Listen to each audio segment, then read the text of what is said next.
Oi, gente, tudo bem? Na aula 9, a gente vai estudar um pouquinho sobre os sistemas lineares. Para isso, a gente vai estudar 3 métodos de resolução: o método de Cramer, o método da substituição e o método do escalonamento.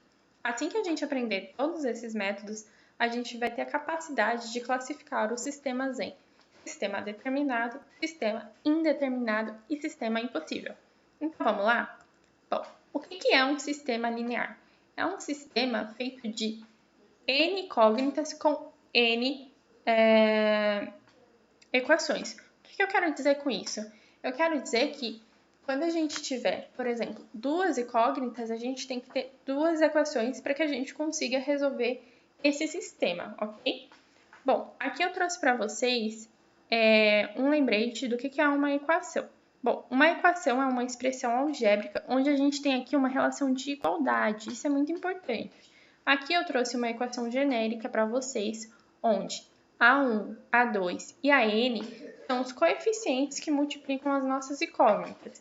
E esses coeficientes são números reais, ok? E quem são as nossas incógnitas? Aqui eu chamei de x1, x2 e xn, mas geralmente a gente chama de x, y ou z, ok? E essas incógnitas a gente tem que descobrir quais são os valores delas para que elas satisfaçam aqui a nossa equação, beleza? E b é um número real, um número independente. Por que ele é um termo independente da nossa equação? Ora, porque ele não está multiplicando nenhuma das nossas incógnitas.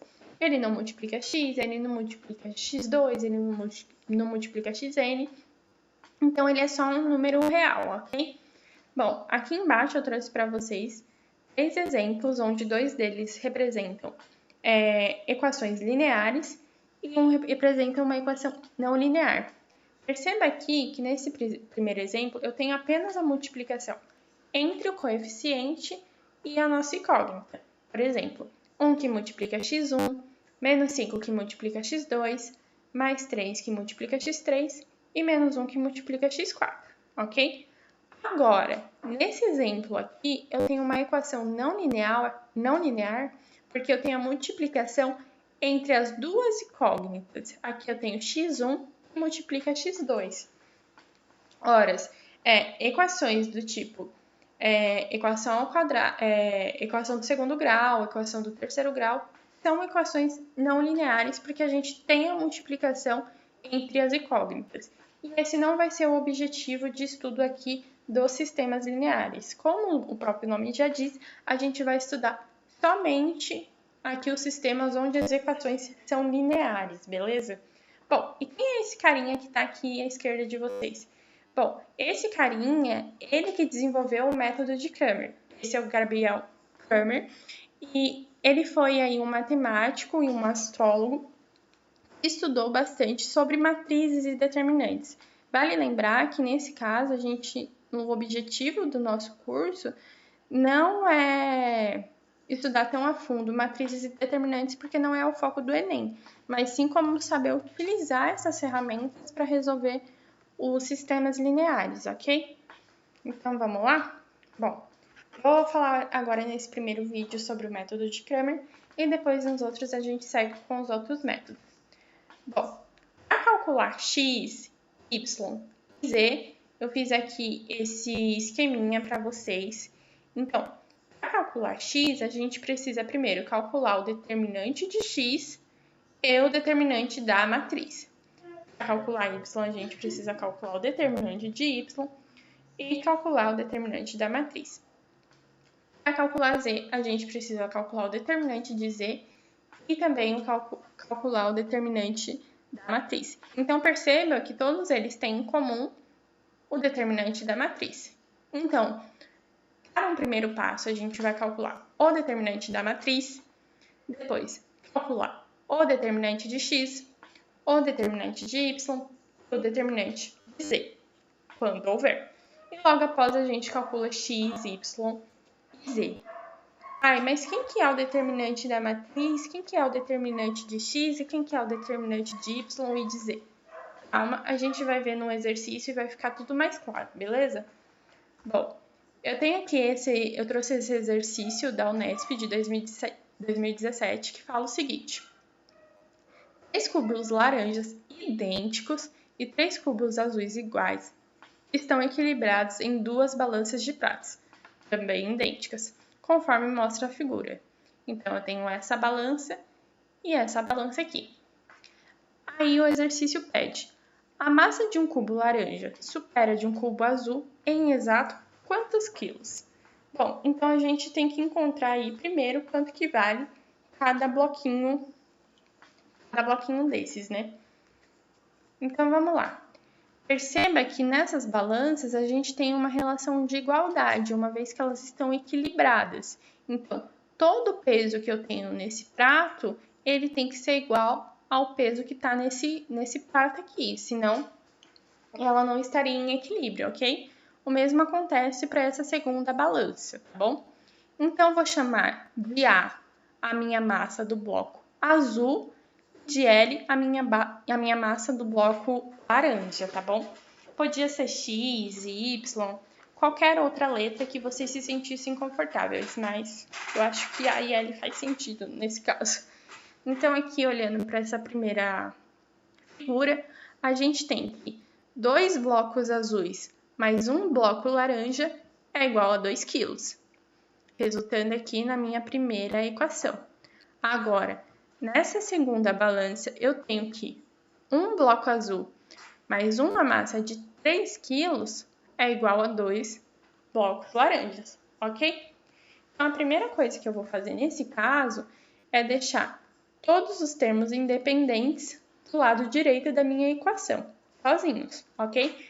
Então, para isso, como o 3 está somando, ele vai para o outro lado subtraindo. E aqui é a mesma coisa para o 2L, como ele está somando, ele vai para o outro lado da minha equação com a operação inversa, ou seja, ela vem subtraindo. Beleza. Agora, eu posso escrever esse sistema de equações aqui na forma de multiplicação entre matrizes, onde essa primeira matriz aqui vai ser a minha matriz principal, formada pelos coeficientes que multiplicam as minhas incógnitas. Então, aqui se eu tenho 2, aqui eu coloco 2, aqui eu tenho 1, aqui vai ter 1, aqui tem 1, aqui vai ter 1, aqui tem menos 2, aqui vai ter menos 2. Então, vai ser essa matriz multiplicada pelas minhas incógnitas na ordem que elas aparecem. Então, aqui aparece primeiro A e aqui depois L. Aqui aparece primeiro A e aqui depois L. Então, a gente organiza ela desta maneira. E isso vai ser igual aos nossos termos independentes, né? Que é o que está falando aqui as nossas equações. Ou seja, vai ser igual a 2 e menos 3. Beleza. Para calcular o determinante da nossa matriz, a gente vai precisar calcular apenas o determinante da matriz principal, da matriz dos coeficientes. Então, aqui, substituindo aqui para o nosso determinante, lembrando aqui que o determinante fica entre barrinhas, não fica entre colchetes, eu tenho que, para calcular o determinante, vai ser sempre a diagonal principal, a multiplicação da diagonal principal, menos a multiplicação da diagonal secundária. Então, aqui eu tenho 2 vezes menos 2, menos 1 menos 1. 1 vezes 1, desculpa. Resultando aí pra gente em menos 5. Agora, para calcular o determinante de A, o que a gente vai fazer? A gente vai olhar aqui para a nossa equação e vai ver. Bom, multiplicar A? No caso, aqui era 2 e 1. Então, a gente vai substituir os valores dos coeficientes que multiplicam o A pelos valores aqui, ó, independentes, pelos termos independentes. Então, a gente vai pegar a mesma matriz e vai substituir apenas onde a gente tem aí os coeficientes que multiplicam o A. Então, pegando essa matriz aqui e substituindo 2 e 1 por 2 e menos 3, a gente chega nessa matriz aqui. Então, fazendo aqui o determinante de novo, diagonal principal menos a diagonal secundária, a gente tem que o determinante de A é menos 1. Agora, vamos calcular o determinante de L. De novo, a gente vai pegar a nossa matriz aqui dos coeficientes e vai olhar. Bom, quem multiplica L? Nesse caso, é 1 e menos 2, ok? 1 e menos 2. Então, a gente vai substituir esses valores pelos valores aqui, ó, dos termos independentes, ok? Então, percebam que aqui eu substituí a segunda coluna. Então, de novo, para calcular, o meu determinante vai ser a diagonal principal menos a diagonal secundária. Então, 2 vezes menos 3, menos 2 vezes 1, me resultando aí em menos 8. Bom, para calcular A, então, a gente vai pegar o determinante de A dividido pelo determinante da matriz. Então, o determinante de A tinha dado menos 1, o determinante da matriz, menos 5. Menos em cima e menos embaixo, a gente cancela. Então, A equivale a 0,2. 0,2 o quê? 0,2 quilos. A gente está trabalhando com a unidade de medida quilos, ok? Agora, para calcular L, a gente vai pegar o determinante de L e dividir pelo determinante da matriz. Então, a gente vai ter aqui menos 8 sobre menos 5, resultando aí para a gente em 1,6. Só que percebam que ele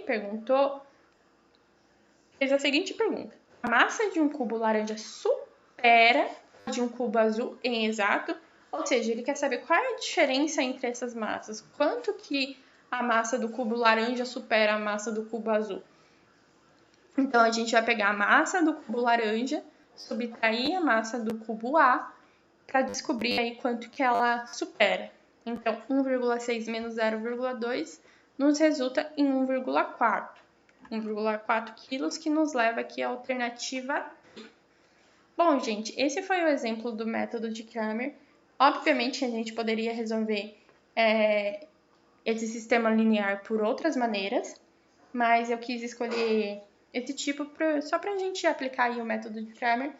E a seguir a gente vai ver o método da substituição, tá bom? Então é isso. Beijo. Tchau.